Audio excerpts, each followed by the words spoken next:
Ang programang ito ay rated SPG. Striktong patnubay at gabay ng magulang ang kailangan. Maaaring may masiselang tema, lengguwahe, karahasan, sexual, horror o droga na hindi angkop sa mga Basta niyan, iniimbitahan mo natin yung sino. Bakit? Kukulihin niyo ako? Narito na nga ang ating pagkaabangan ngayong Miyerkules sa abot kamay na pangarap.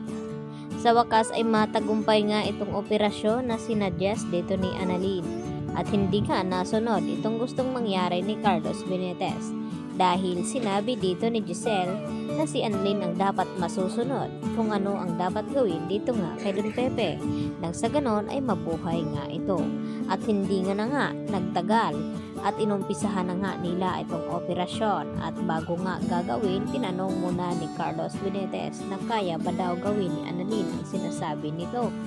At sinisigundahan naman dito ni Doc Lindon na nakasalalay kay Annalyn ang buhay ng kanyang lolo Pepe.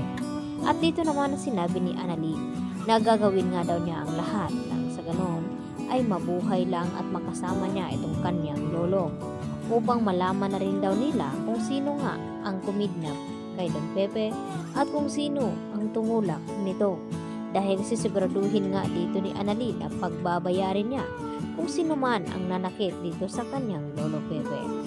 Kaya naman, nang nasa loob na nga sila sa operating room, ay dito naman na nilakasan ni Annalyn ang kanyang loob hanggang sa matagumpay na nairaos nila itong operasyon. At nakalabas sila ng ICU dito naman na sinalubong sila ni Giselle at RJ at tinanong kung kumusta na daw ang kanilang papa. At dito naman na sinabi ni Carlos na matagumpay nga nairaos nila ang operasyon. At natuwa naman itong si Giselle. At dito na sinabi ni Annalyn sa kanila at narinig nila Moira at Zoe na kung sino man daw ang gumawa nito kay Don Pepe ay kinakailangan na managot ito sa batas. At dito naman na sinang-ayunan din ni Giselle ang sinabi ni Annalyn at nakatingin itong si Giselle kay Moira habang sinasabi niya ito na dapat maparusahan kung sino man ang tumulak kay Don Pepe at kung sino man ang kumidnap nito. At hindi naman nagpapatalo itong si Moira at dito hinarap itong si Giselle na kung bakit palagi na lamang daw silang pinagbibintangan kung nagagawa man silang mabuti o masama ay ganun pa rin ang kanilang ginagawa. At hindi na nga mabibrainwash pa ni Moira itong utak ngayon ni Giselle dahil sila pa rin ang suspect ni Giselle at RJ sa nangyayari ngayon kay Don Pepe. Samantala, kinausap naman ng masinsinan ni Carlos itong si Zoe at Moira at huwag daw silang mag-alala dahil may mga plano pa daw sila. At walang kalam-alam na kinakausap na nga dito ni Annalyn itong kanyang lolo Pepe. At sa wakas ay wala naman pala itong amnesia at pinisil-pisil pa nga ni Don Pepe itong kamay dito ni Annalyn at sinasabi niya na ang may pakana ng lahat sa nangyari sa kanya ay walang iba kundi itong si Moira at itong si Zoe. Kaya nagulat itong si Moira sa parking area nang naabutan sila ng mga pulis na iniimbitahan ng mga pulis itong si Moira sa station. At dito na sinabi ni Moira na kung bakit daw kinakailangan nila sumama. Kukulong na ba daw sila nito at huhulihin? Kaya yan naman ang ating pakatutukan.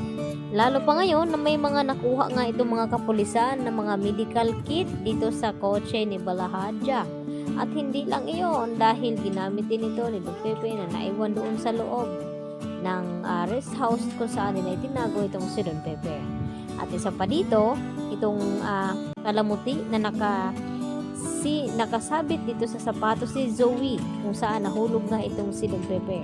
Marami nga silang pwedeng ilabang ebidensya laban dito sa mag-ina na si Zoe at itong si Moira. Samantala, hindi naman mapakali itong si Carlos sa kanilang pamamahay at napansin ito ni Lynette dahil nag-iinom na naman ng alak itong si Carlos at sinasabi niya sa kanyang sarili na kung maibabalik lang daw ang dati at maitatama niya ang mali, hindi na sana aabot pa sa ganito na naiipit na nga sila sa sitwasyon lalo na itong kanyang anak na si Zoe at hindi naman daw niya ito pababayaan. Kaya yan naman ang napansin dito ni Lynette habang nag-iisa itong si Carlos.